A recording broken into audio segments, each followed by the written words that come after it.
I'm going to use number 4 as an example of how we can convert between slope-intercept form, recursive form, and point-slope form, as well as how to identify intercepts, make a table, and then as well graph from these different representations. So for number 4, we're given the recursive equation, and in the recursive equation, we're told our growth, and our growth on this one is shown right here, negative 1/2. So that means that my change or my slope is negative 1/2. So on my equation for slope-intercept form, I need to start with y equals, and my slope or my rate of change I know is negative 1/2. So I'm going to start with negative 1/2, and my slope and rate of change is multiplied by my x, because my x is how my function is changing, and we need to know how much it's changing, and it's changing by 1/2. Now I have to add my my intercept, my starting value. So here we're told at f of 1 equals 4. That is not the intercept that we want, the starting value we want for slope-intercept form. We want to know what the value at f of 0 is. And so to do that, I'm going to go transfer over to the table to help me determine where my starting value of 0 is. So I'm told that at f of 1 it is 4. So I'm going to do f of 1 is 4. Now I'm told that my rate of change is negative, subtracting 1/2. So that means that I need to subtract 1/2 each time I go forward. So if I'm going to go to 2, I have to subtract 1/2. So that would put me at 3 and 1/2, then 3, and then 2 and 1/2.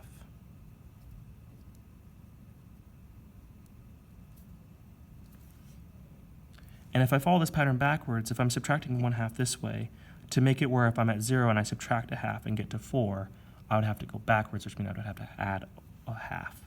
And so I'd be at 4 and 1/2.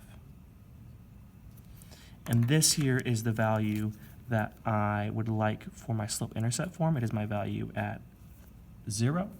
And so here, my 0 value, what I'm adding in my slope-intercept form would be plus 4 and 1/2. Now to get point-slope form, I can use any point on the line or any point on the sequence of the pattern. There are a few things that stay the same. The first thing is it's still going to be y equals, and I still need to have my rate of change, which is negative 1/2. But since I'm not going to be starting on day 0, I need to make sure the reader knows that I'm not starting on day 0. So I could choose to start on day 1, day 2, day 3, day 4, or any other day. And so if I start on day 1, I would go x, and I would do minus 1. And since on day 1 I have 4, I would do plus 4. If I chose to start on a different day, I would still do y equals negative 1/2 x. And if I chose to start on, let's say, day 4, I would do x minus 4 plus 2 and 1/2, since on day 4 I have 2 and 1/2. And the reason why I'm subtracting 4 is because I need to let the reader know from 4, I would have to go back 1, 2, 3, 4 steps to get back to the 0 value. And that's what it's telling me. I'm going backwards 4 to get back to the 0 value.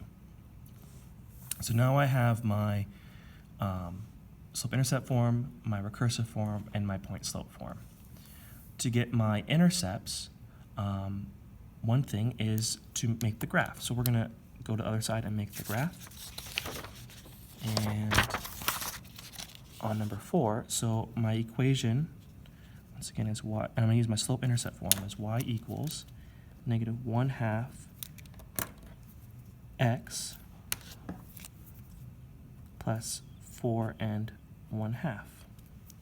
So since my y-intercept, my starting value is plus 4 and 1/2, that means at 1, 2, 3, 4, at 4 and 1/2, I'm going to be starting there at the y-intercept. Now I'm decreasing by 1, my rise and my run, so my negative 1/2 is my rise over my run. So that means my rise is -1 and my run is 2. So if I'm rising -1 and I'm running 2, rising -1 and running 2, rising -1 and running 2, rising -1 and running 2. Oh, I can't go up there. So I'm going to go backwards. So I'm going to go backwards. I have to run 2 back and go up 1 that way. Run 2 back and go up 1 that way. And now I have a series of points that I can connect by a straight line. Because these are linear, they should form a straight line.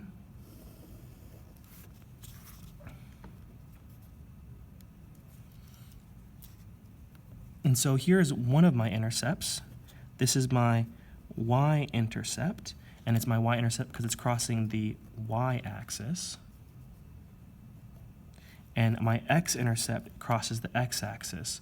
And we don't have room on this paper here to see it, but one thing we do know is that it will cross the x-axis when we cross here, and that's when the height of the graph is y is 0. So to calculate my x-intercept, one thing I can do is I can take my equation, and I know that y will be 0, and so I can solve it algebraically. So y will be 0, and everything else will still stay the same. So y equals -1/2 x plus 4 1/2. And so I can solve this algebraically. First thing I would do is subtract 4 1/2 from both sides. These would add to 0.